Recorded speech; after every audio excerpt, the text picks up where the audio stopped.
재작년 2월 김건희 씨 측에 1억 원이 넘는 이우환 화백의 작품을 건넨 혐의를 받는 김상민 전 검사가 구속영장 실질심사에 출석했습니다.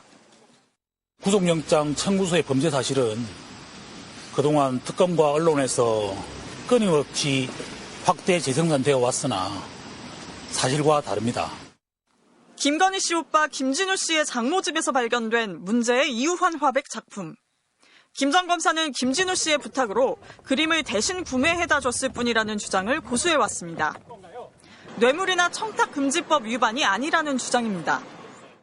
저는 그 자금 출처에 대해서는 잘 알지 못하고 김진우 씨로부터 받은 자금이라는 말씀만 드리고 싶습니다. 하지만 특검은 그림을 산 돈의 출처를 두고 김 전 검사의 진술과 배치되는 정황을 포착한 것으로 확인됐습니다. 김 전 검사에게 법인카드와 차량 등을 제공한 의혹을 받는 코인업자들을 조사하면서 김 전 검사가 주변에 도박 사이트 운영자들로부터 받은 돈으로 이우환 화백 그림을 샀다는 얘기를 했다는 취지의 진술을 확보한 겁니다.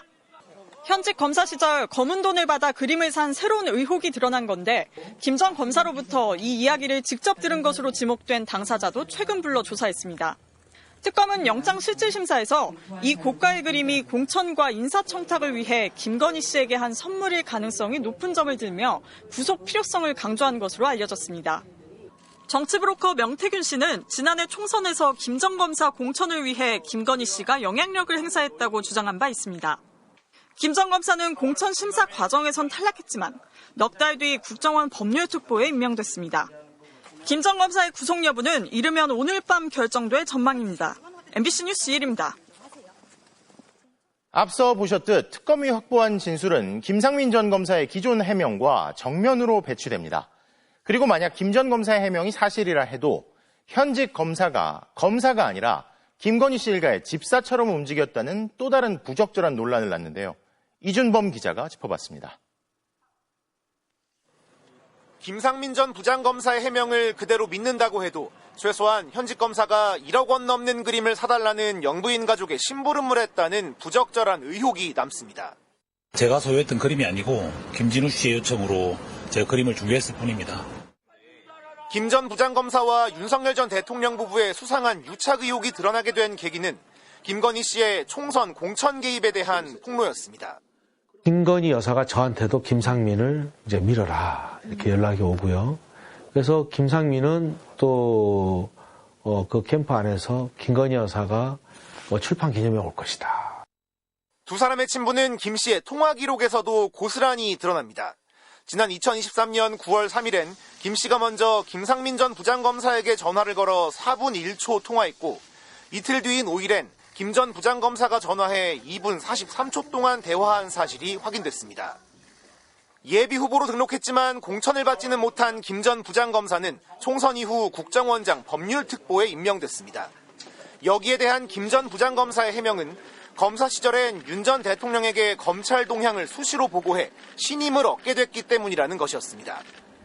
법적인 처벌을 피하기 위해 부적절하긴 했지만 위법은 없었다는 입장을 내세운 것으로 분석되는데 이는 다시 말해 윤 전 대통령 부부 일가가 현직 검사를 비선이나 심부름꾼으로 이용했다는 걸 인정해버린 셈이기도 합니다. 여기에 이우환 화백의 그림을 도박업체 운영자에게 받은 돈으로 구매했을 가능성까지 제기되면서 김 전 부장검사는 공무원으로서의 직업윤리와 법적인 문제에서 모두 책임을 져야 할 처지가 됐습니다. MBC 뉴스 이준범입니다. 특검의 출석 요구를 3차례 거부했던 통일교 교주 한학자 총재가 오늘 결국 조사를 받았습니다. 그런데 오늘 조사에선 김건희 씨에게 명품을 건네며 청탁한 혐의나 권성동 의원에게 1억 원을 건넨 혐의 관련 진술이 아니라 다른 내용이 눈에 띄는데요. 한 총재가 조사를 받으며 참 어머니인 자신의 가르침을 받는 후보가 대통령에 당선돼야 한다는 입장을 되풀이했다는 겁니다. 김지성 기자의 단독 보도입니다. 한학자 통일교 총재가 부축을 받으며 김건희 국정농단 특검 사무실로 들어옵니다. 권성동 의원에게 1억 원 전달하신 거 맞습니까? 김건희 씨에게 목걸이와 가방 전달하신 거 맞습니까? 이러는데 수고가 많아요. 나중에 들으세요. 3차례 출석 요구에 불응한 이유는 건강 문제였다고 설명했습니다. 왜 오늘 일방적으로 조사 날짜 정하셨습니까? 내가 아파서 그랬어요. 수술 받고 아파서 그래요. 그만 나중에 다 만나서 얘기합시다. 통일교 측은 이례적으로 한 총재의 심장 관련 질환을 자세히 설명하는 자료까지 냈지만 특검은 한 총재가 공범인 권성동 의원이 구속된 뒤에야 협의 없이 출석했다는 점을 지적했습니다. 임의로 자신이 원하는 출석 일자를 택하여 특검과 협의 없이 일방적으로 특검에 출석함으로써 이루어지게 된 것입니다. 한 총재는 윤영호 전 통일교 세계본부장을 통해 권성동 의원에게 불법 정치자금 1억 원을 전달하고 건진법사 전성배 씨를 통해 김건희 씨에게 고가 목걸이와 가방을 건네며 교단 현안을 청탁한 혐의를 받고 있습니다. 한 총재는 특검 조사에서 진술 거부권을 행사하진 않은 것으로 전해졌습니다. 그런데 신문 과정에서 한 총재는 모든 나라는 어머니를 모셔야 한다며 참 어머니인 자신의 가르침을 받는 후보가 대통령에 당선돼야 한다는 입장을 되풀이한 것으로 파악됐습니다. 정치와 종교가 한몸이 되는 정교일치 교리 실현을 위해 윤석열 정부에 접근했다는 의심과 맞닿는 진술입니다. 특검은 한 총재가 증거를 인멸할 우려가 있다고 보고 이르면 내일 구속영장을 청구하기로 했습니다. 윤 전 본부장의 윗선 중 한 명인 정원주 천무원 부원장에 대해서도 함께 영장을 청구할 계획입니다. 한편 순직해병 특검의 참고인 소환에 불응해온 김정환 목사는 세 번째 출석 요구에도 응하지 않고 한미동맹대상 시상식에 참석했습니다. MBC 뉴스 김지성입니다. 쌍방울 대북 송금 사건 수사 당시 검사가 연어를 비롯한 각종 음식과 술을 주면서 이재명 당시 경기지사에게 불리한 진술을 하도록 회유했다는 주장 기억하십니까? 당시 검찰에선 사법 시스템을 무너뜨리려는 시도에 공당이 끌려다녀서는 안 된다고 강하게 반발하면서 청사에서 음주는 물리적으로도 불가능하다고 이 주장의 신빙성을 깎아내렸는데요. 그런데 회유가 있었다는 이화영 전 경기도부지사의 주장과 일맥상통하는 정황이 실제로 포착됐습니다. 구승은 기자가 보도합니다. 쌍방울그룹 대북 송금 사건으로 대법원에서 징역 7년 8개월이 확정돼 수감 중인 이화영 전 경기도 평화부지사. 1심 선고 전인 작년 4월 재판에서 수원지검에서 출정 조사를 받으며 김성태 전 쌍방울 회장 등 공범들과 연어회를 먹고 소주를 마셨다고 폭로했습니다. 이후 검찰로부터 대북 송금 당시 경기도지사였던 이재명 대통령에게 대북 송금을 보고했다는 취지로 진술하라는 회유까지 받았다고 주장했습니다. 김성태 씨가 오늘은 갈비탕을 먹고 싶다 그러면 갈비탕이 제공되어지고 연어가 먹고 싶다 그러면 연어가 제공되어지고 술을 마신 건 한 번이었었고. 그러나 수원지검은 이전 부지사 측이 지목한 기간의 출정 기록 등을 공개하며 상식에 반하는 허위 주장이라고 여러 차례 반박했습니다. 교도관 38명 전원에 대한 조사 등을 거쳐 검찰청에 술이 반입되지 않았으며 쌍방울 관계자가 음식을 반입한 사실이나 음주 장소로 언급된 사무실이 식사 장소로 사용된 사실 자체가 없다는 걸 확인했다고 강조했습니다. 사법 시스템을 무너뜨리고 붕괴하려는 시도를 하고 있는데 공당에서 그러한 이화영 부지사의 진술만 믿고 이에 끌려다녀서는 안 된다. 하지만 최근 정성호 신임 법무부 장관 지시로 실태조사에 나선 교정본부 특별점검팀은 검찰의 해명이 거짓일 가능성을 포착했습니다. 이전 부지사로부터 술을 마셨다는 말을 직접 들은 수용자 2명과 교도관, 수원지검 근처에서 쌍방울 법인카드가 사용된 2023년 5월 17일 출정 일지 등을 근거로 연어 회덮밥과 연어 초밥으로 이전 부지사 김 전 회장, 박상용 검사가 저녁 식사를 했고 김 전 회장이 종이컵에 소주를 마신 정황을 포착했다는 겁니다. 또 쌍방울 관계자가 마련한 외부 도시락이 반입되고 창고로 불리는 별도 사무실에서 공범들이 대화를 나눴다는 등의 주장도 사실일 가능성이 있다고 밝혔습니다. 당시 교도관이 조사 과정에서 검찰의 부적절한 조치에 대해 항의한 적이 있다는 점도 확인했습니다. 검찰이 거짓 해명에 그치지 않고 의혹을 은폐했을 가능성까지 제기되는데 법무부는 즉각 정식 감찰 착수를 지시했습니다. 이에 대해 의혹의 당사자로 지목됐던 박상용 검사는 교도관 전수조사, 경찰의 수사와 재판에서 모두 술자리 회유는 사실무근으로 밝혀졌다며 법무부 발표는 이전 부지사 측의 주장을 답습한 내용이라고 반박했습니다. MBC 뉴스 구승은입니다. 12.3 비상계엄에 동원됐던 국군 방첩사령부가 새 정부의 방첩사 폐지 계획을 무산시키려는 전담팀을 비밀리에 꾸리고 조직적인 대응을 주문해온 사실이 확인됐습니다. MBC가 확인한 방첩사 전담팀의 내부 지침엔 인맥을 동원해 부대 존치 논리를 전파하라는 지시와 함께 대통령실과 국회 측도 방첩 역량 악화를 우려한다는 근거 없는 주장이 담겼는데요. 조직의 기득권을 지키기 위해 은밀한 로비를 시도한 걸로 보입니다. 변윤재 기자가 단독 취재했습니다. 12.3 비상계엄 당시 국군 방첩사령부는 간첩이 아닌 정치인 체포에 동원됐습니다. 이재명 정부는 권력의 편에 선 방첩사를 폐지하기로 하고 본연의 방첩 기능만 국방방첩본부에서 맡는 내용의 국정과제를 확정했습니다. 그런데 방첩사가 부대 해체를 막기 위해 전담팀까지 꾸려 조직적인 대응에 나선 정황이 추가로 포착됐습니다. 부대 개혁 TF로 이름 붙인 전담팀은 이달 초 방첩사 일부에 비공개 지침을 내려보냈습니다. 글로벌 안보 위협을 이유로 들어 주변 고위급 지인 및 인맥을 통해 부대 존치 논리나 순기능 역할에 대해 전파해 협조나 지원을 이끌어내라는 내용이었습니다. 국정기획위원회에 방첩사 폐지 방침을 두고 국방부, 대통령실, 국회 측도 방첩 역량 약화에 우려를 표명하고 있다는 근거 없는 주장까지 고스란히 담겼습니다. 방첩사가 정부 정책에 정면으로 반발하며 부대원까지 동원한 로비 작업에 나선 게 아니냐는 의혹이 제기됩니다.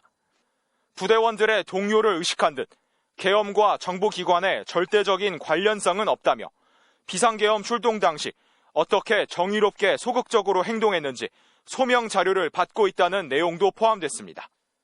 외부에서 우리 부대가 콩가루 집안이라는 부정 여론이 발생하지 않게 보안을 유지하라는 지시까지 더해졌습니다. 국방부는 방첩사 개편을 위한 별도의 실무 조직을 운영하고 있는데 부대 폐지와 부대 존치라는 정반대의 임무를 두고 방첩사 내부에서 충돌까지 빚어지고 있는 걸로 파악됐습니다.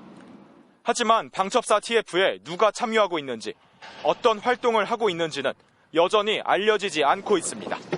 통제가 가능한 조직으로 만들어야 됩니다. 권력 안보의 수단이 아니라 국가 안보의 수단이 되기 위해서는 국방부는 방첩사 개편은 국방 분야 핵심 국정과제라며 민관군 전문가들이 참여하는 합동위원회를 구성해 개편 방안을 조속히 마련할 예정이라고 설명했습니다.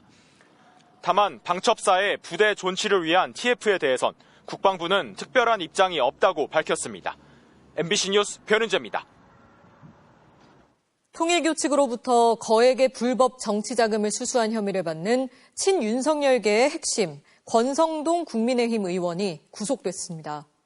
불체포 특권이 있는 현역 국회의원이 3대 특검에 구속된 건 이번이 처음인데요. 윤석열 전 대통령 대선 자금 수사나 다른 친윤계 의원 수사로 확대되는 신호탄이 될 수 있다는 관측이 나옵니다. 차현진 기자입니다. 법원의 판단은 영장 실질 심사가 끝난 지 5시간 만에 나왔습니다. 서울중앙지법은 증거인멸 우려가 있다며 권성동 국민의힘 의원에 대한 구속영장을 발부했습니다. 현역 국회의원이 구속된 건 특검 출범 이후 처음입니다. 권 의원은 구속 직후 이번 특검의 수사는 허구의 사건을 창조하고 있는 것이며 수사가 아니라 소설을 쓰고 있다는 입장을 밝혔습니다. 하지만 구속영장 발부의 전제 조건은 혐의 소명이기 때문에 재판부는 권 의원이 통일교 측으로부터 1억 원의 정치자금을 수수했다는 혐의는 물론 비서관을 통해 특검 조사를 받은 윤영호 전 통일교 본부장 측에 연락하려 한 사실 등 증거인멸 정황도 대부분 받아들인 것으로 보입니다. 조사 이후에 통화는 왜 필요하신 건가요? 권 의원의 신병을 확보한 특검은 아직 해소되지 못한 여러 의혹 수사에도 속도를 낼 전망입니다. 2022년 2월과 3월 한학자 통일교 총재로부터 현금이 담긴 쇼핑백을 받아갔다는 의혹, 통일교 지휘부의 미국 원정 도박 사건 경찰 수사 정보를 통일교 측에 전달했다는 의혹, 권 의원을 당대표로 만들기 위해 통일교 신도들을 국민의힘에 대거 입당시켰다는 의혹까지 앞으로 추가 수사가 필요한 사건들입니다. 여기에 윤 전 본부장 측이 대선에 써달라는 취지로 권 의원에게 1억 원의 정치자금을 전달했다고 인정했기 때문에 대선 자금 수사로 번질 가능성도 제기됩니다. 권 의원뿐만 아니라 윤석열 정권 실세였던 다른 친윤계 의원들도 특검 수사 대상에 올라 있습니다. 찐윤으로 통하는 윤한홍 의원은 건진법사 게이트, 명태균 공천 개입 의혹 등으로 특검 조사를 피하기 어려운 상황입니다. 이철규 의원은 임성근 전 사단장 구명 로비 의혹에 연루된 정황이 포착돼 순직 해병 특검에 압수수색을 당한 바 있습니다. 추경호, 윤상현 의원 등 친윤계 실세로 불렸던 의원들도 3대 특검의 핵심 피의자로 입건돼 있습니다. MBC 뉴스 차현진입니다. 권성동 의원은 윤석열 전 대통령의 위기 때마다 당의 구원투수로 등판하며 원조 윤핵관 친윤그룹의 실세로 꼽혔습니다. 지난 3년 권력의 정점에 섰다가 결국 구속되는 몰락의 길을 걷게 됐는데요. 윤 정부와 함께했던 권 의원의 행적을 이문현 기자가 정리했습니다. 지난 2018년 강원랜드 채용 청탁 혐의를 받았던 자유한국당 권성동 의원. 당시 구속영장이 청구됐을 때도 불체포 특권을 포기하며 영장실질심사에 출석했습니다. 여러 차례 보도자를 통해서 저와 무관한 일이라는 말씀을 드렸습니다. 법원의 결정은 기각이었고 권 의원은 대법원에서도 최종 무죄를 받았습니다. 이번 특검의 구속영장 청구에도 권 의원은 무죄를 주장하며 자신감을 보였지만 저는 체포 동의안에 대해서 가결을 호소했던 입장이기 때문에 저는 투표를 했고 결과는 정반대였습니다. 권 의원은 윤석열 핵심 관계자, 대표적인 윤핵관으로 꼽힙니다. 윤 전 대통령의 친구였고 2022년 대선에선 당의 사무총장을 맡았습니다.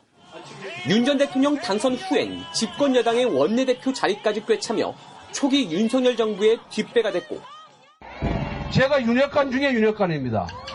그런데 저 윤핵관 된 거 자랑스러워하고 옳은 결정이었고 옳은 판단이었다고 생각합니다. 지난 내란 사태에서는 윤 전 대통령 체포 반대에 앞장섰습니다. 우리 손으로 특검법을 발의해서 수사하겠다고 하는 것이 정치 이전에 한 인간으로 해서는 안 될 일이라는 것을 잘 알고 있습니다. 지난 대선에서는 경선으로 선출된 김문수 후보를 한덕수 전 총리로 교체하려는 마지막 승부수를 띄우기도 했습니다.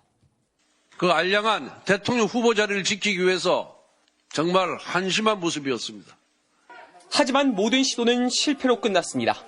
친윤의 실세로 윤석열 정권에서 권력의 중심에 있었던 권성동 의원은 결국은 통일교 측으로부터 부정한 돈을 받은 혐의로 윤 전 대통령과 마찬가지 신세가 됐습니다. MBC 뉴스 이문현입니다. 권성동 의원의 구속영장이 발부되자 여권에서는 당연지사, 사필귀정이라며 환영의 메시지가 나왔습니다. 반면 국민의힘은 야당 말살이라고 강하게 반발했는데 동시에 당내에선 소속 의원들의 사법 리스크가 커지며 위기감이 고조되고 있습니다. 김세영 기자가 보도합니다. 권성동 의원 구속 소식에 더불어민주당은 당연지사, 늦었지만 마땅한 결정이라고 환영했습니다. 그러면서 통일교와 권 의원의 유착은 특정 종교와 정치가 결탁해버린 또 하나의 국정농단이라고 평가했습니다. 구치소 동기 윤석열과 함께 자숙하며 반성하라. 윤석열을 비호하더니 결국 윤석열과 함께 몰락했다는 쓴소리도 나왔습니다. 지은 죄는 죄값을 치러야죠. 이제 그만 봅시다. 권성동 아웃. 소속 의원 구속에 국민의힘에선 참담하다며 사법부가 알아서 드러누워 안타깝다며 법원을 원망했습니다. 지도부를 긴급 소집한 장동혁 대표는 특검의 여론몰이식 수사에 법원이 협조한 꼴이 됐다며 그냥 야당인 것이 죄인 시대라고 주장했습니다. 장기 집권을 위한 개헌으로 가기 위해서 더불어민주당과 이재명 정권이 차근차근 밟아가고 있는 야당 말살이라고 생각합니다. 무엇보다 특검 수사가 권성동 의원의 구속에 그치지 않을 수 있다는 점에서 위기감이 커지고 있습니다. 추경호, 윤상현, 이철규, 임종득, 주진우 의원 등 최소 10명이 3대 특검의 수사 대상에 올라 있는 데다 앞서 국회 패스트트랙 충돌 사건으로 나경원, 송원석 의원 등 5명이 의원직 상실형을 구형받았기 때문입니다. 너무너무 무리한 구형을 한 겁니다. 정말로 벼랑 끝으로 모는 정치인에게는 좀 벼랑 끝까지 모르는 겁니다. 일각에서는 권성동 의원의 구속으로 국회 의석수가 107명에서 106명으로 줄었다며 이러다 개헌저지선인 백석마저 위협받을 수 있다는 우려까지 나오고 있습니다. 국민의힘은 이번 주말 대구를 시작으로 장외 집회에 나서기로 했는데 이곳에 이른바 윤어게인, 강성 지지자들도 모습을 비출 것으로 보입니다. MBC 뉴스 김세영입니다. 미국 트럼프 정부는 우파 활동가 찰리 커크의 피살을 반대 세력을 소탕할 기회로 삼으려는 듯합니다. 정부 정책에 동의하지 않으면 무조건 좌파 극단주의, 반사회 세력으로 몰아붙이고 있는데요. 로스앤젤레스 박윤수 특파원의 보도입니다. 영국 국빈 방문을 앞둔 트럼프 미국 대통령의 기자회견. 한 기자가 찰리 커크 피살 사건과 관련해 혐오 발언을 단속하겠다는 법무장관의 발언에 대해 묻습니다. What do you make Pam Bondi saying she's going to go after hate speech? A lot of your allies say hate speech is free speech.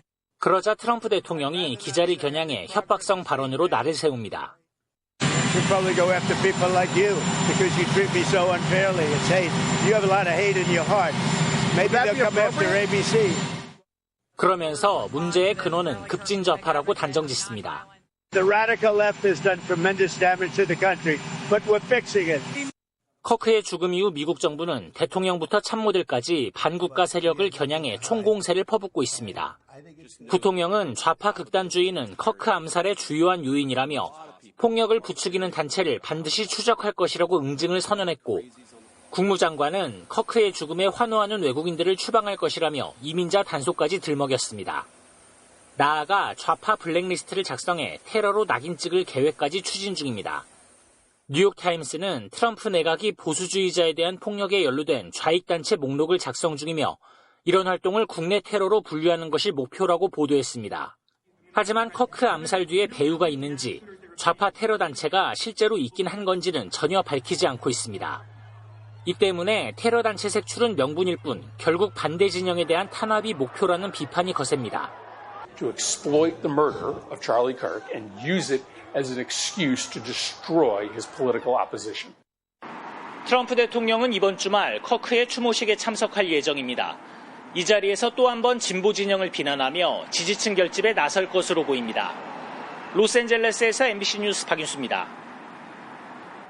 수도권 광역버스를 타고 출퇴근하는 분들 많죠. 아마 교통카드 사용 내역은 잘 확인 안 하셨을 텐데 단말기 오류로 버스 요금을 더 내는 경우가 있다고 합니다.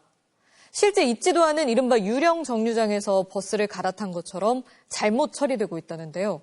공태현 기자의 단독 보도입니다. 서울 용산구의 순천향대학병원 버스 정류장. 버스 교통카드 단말기에도 정류장 이름이 순천향대학병원으로 뜹니다. 그런데 엉뚱하게 남산 1호 터널 요금소로 잘못 표시되는 버스가 있습니다. 한두 대가 아닙니다. 단말기 인식 오류가 발생하고 있는 겁니다. 남산 1호 터널 정류장은 운영 편의상 만든 가상 정류장이지 실제로 승객들이 타고 내리는 곳도 아닙니다. 직장인 김모 씨는 최근에서야 이런 단말기 오류 사실을 알게 됐습니다. 순천향병원이 다른 남산 터널을 스치고 있고요. 탈할 수 없는 구간이 나오는 거예요. 문제는 이럴 경우 요금을 더 낸다는 겁니다. 김 씨의 퇴근길 동선입니다. 직장이 있는 서울 청량리에서 지선버스를 타고 순천향대학병원 정류장에서 내리면 요금이 1,500원입니다.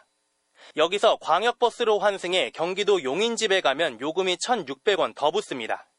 그런데 광역버스 요금은 거리에 비례해 늘어납니다. 김 씨가 순천향대학병원이 아니라 단말기 오류로 남산 1호 터널에서 갈아타게 되면 광역버스를 3km 정도 더 탄 셈이어서 100원이 더 붙습니다. 김 씨가 3년치 교통카드 내역을 봤더니 모두 100여 건 정도 요금을 더 낸 것으로 나왔습니다. 300원을 더 낸 때도 있었습니다. 신뢰를 하고 일일이 내역서를 보지 않아요. 아무도 이 경기도에서든 누구든 이거를 관리를 안 하고 있었다는 거잖아요. 지금으로서는 얼마나 많은 승객들이 얼마나 많은 요금을 더 냈는지는 정확히 확인이 안 됩니다. 그냥 제대로 해주겠거니 하고 딱히 찾아볼 생각은 안 했던 것 같아요.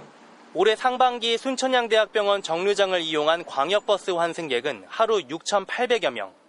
누적 환승객은 지난달까지 36만 4천여 명입니다. 왜 이런 일이 생긴 걸까요? 버스 교통카드 단말기 회사는 오류 발생 원인으로 전파 방해를 지목했습니다. 윤석열 정부 대통령실이 용산으로 이전한 뒤 이런 전파 방해가 심화됐다고 했는데요. 이런 원인 분석을 의회에 보고한 경기도 내부 문건을 입수했습니다. GPS 위치 정보 오류. 경기도가 파악한 원인입니다. 남산 1호 터널에 들어간 버스는 위치 정보를 읽는데 터널을 통과하고 제 위치를 잡기 전에 전파 방해로 위치 정보 오류가 발생한다는 겁니다. 남산 1호 터널로 잘못 잡히면 요금 100원이 더 부과됐고 순천향대학병원 길 건너편 정류장으로 잘못 인식되면 15km가량 더 탄 것으로 계산돼 300원이 더 붙었습니다. 재밍이라고 불리는 전파 방해는 GPS 위성 신호보다 훨씬 강한 교란 전파를 쏴서 전자기기 원격 작동을 막는 기술입니다. 요인 동선을 은폐하거나 경호 목적으로 활용됩니다. 지난 2019년 북미 정상회담 당시 트럼프 미국 대통령이 전용 차량을 타고 등장할 때 영상이 멈추면서 방송사고가 난 것도 재밍 때문입니다. 남산 1호 터널 반경 2km 안에는 국방부와 합참, 미군기지, 주요 공관 등이 밀집해 있습니다. 전파 방해가 예전부터 잦았던 곳입니다. 교통카드 단말기 업체는 2022년 5월 이후 전파 방해가 심화됐다고 보고 있습니다. 대통령실 용산 이전 이후 터널 인근이 재밍 현상 발생 지역으로 수신이 지연되거나 잘못 인식한다는 겁니다. 실제로 이 일대에서는 스마트폰 지도의 위치 정보 인식도 먹통이 된다는 지적이 많았습니다. 출력을 충분히 세게 쏘면은 그 정도 거리면은 충분히 재밍이 될 개연성은 있죠. 재밍은 꽹가리 치면은 소리 안 들리잖아요. 신호를 받아도 다른 거에 묻혀가지고.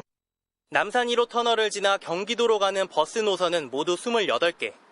경기도는 전체 노선에 대한 환불을 단말기 업체에 요청하고 다음 달부터 절차를 진행하기로 했습니다.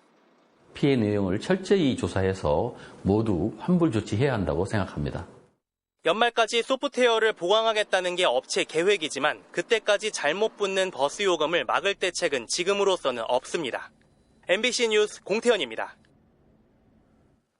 고 이재석 경사와 마지막으로 무전을 주고받은 팀장이 왜 이 경사를 혼자 내보낸 건지, 추가 지원 인력은 왜 안 보냈는지 유족들에게 설명하는 녹음 파일이 확보됐는데요. 확인해 보시죠. 차우영 기자의 단독 보도입니다. 고 이재석 경사가 숨진 다음 날인 지난 12일 밤, 인천해경 영흥파출소 팀장이 유족들을 찾아와 사고 당시 상황을 설명했습니다. 2인 1조 출동 원칙은 지켜지지 않았습니다. 제가 가봐야 될 것 같습니다. 이렇게 얘기한 걸로 기억이 되고요. 제가 손에 있는 게 좀 더 나은 것 같아갖고 그럼 저희가 가자라고 했던 것 같습니다. 당시는 밀물 수위가 가장 높아지는 백중사리 대조기, 안전사고 위험예보 주의보가 발령될 정도로 비상 상황이었지만 혼자 출동한 겁니다. 새벽 2시 쉽게 찾을 수 있을 거라고 생각했는데요. 현장에서는 그렇지 못했던 것 같습니다. 구조 과정도 난항이었습니다. 구조헬기가 잘못된 방향으로 이동해 10분 넘게 혼선을 빚었고 엔진 과열로 고무보트에 시동이 걸리지 않고 동력 서프보드와 드론 배터리가 방전돼 구조에 일시적으로 차질도 빚었습니다. 그 긴 시간 동안 얼마나 무서웠겠냐고요. 구조하러 왔으면 살았잖아요. 해경은 예정에 없던 보도자료를 내고 이 경사가 드론에 마지막으로 포착된 건 당초 알려진 새벽 3시 27분이 아니라 22분 뒤인 3시 49분이라고 밝혔습니다. 이 경사는 그날 오전 9시 41분 심정지 상태로 발견됐습니다. MBC 뉴스 차우영입니다. 이런 가운데 한밤중 해루질 관련 사망사고가 또 발생했습니다. 동호회 회원들과 밤바다에 나갔던 50대 남성이 파도에 휩쓸려 빠져나오지 못한 건데요. 이다은 기자입니다. 칠흑 같은 어둠이 깔린 바다, 발을 딛기도 어려운 방파제 테트라포드 사이, 해경과 소방대원들의 긴박한 구조 작업이 이어집니다. 다 좀 내려와 주세요. 도와주세요. 끌어올려야 돼요. 해가 지자 해루질 동호회원 5명이 문어와 어패류를 잡으러 방파제 인근 바다로 들어갔는데 밤 9시 20분쯤 남성 2명이 물에 빠져 나오지 못하고 있다는 신고가 접수됐습니다. 해루질 도력판을 잡고 이렇게 떠가지고 계시다가 이제 막 물속으로 빠져가지고 허우적대고. 한 명은 낚시객의 도움으로 목숨을 건졌지만 다른 50대 남성은 심정지 상태로 발견돼 숨졌습니다. 사고 당시 동호회원 4명과 함께 안전장비 없이 야간 해루질을 하던 중이었던 것으로 알려졌습니다. 사고 당시는 썰물 상황이었는데 해경은 이들이 깊은 바다로 들어갔다 발을 헛디뎌 사고를 당했을 가능성을 조사하고 있습니다. 방파제 주변은 매일 밤 조개와 낙지를 잡기 위해 해루질을 하러 온 사람들로 붐비고 있습니다. 밤에 보면은 뭐 7, 8명 온 바다 불이에요, 불. 동호회에서 많이 오지요. 하지만 구명조끼 같은 안전장비를 갖추는 경우는 드뭅니다. 보통 해루질 하시는 분들은 구명조끼를 또 착용을 안 하시는 분이 좀 이때 불편하기도 하고 부피감도 있고 하니까. 해경은 바다 물살은 변화가 심하고 밀물은 성인 걸음보다 속도가 빠른 만큼 해루질에 앞서 물때를 정확히 파악하고 안전장비를 갖출 것을 당부했습니다. MBC 뉴스 이다은입니다.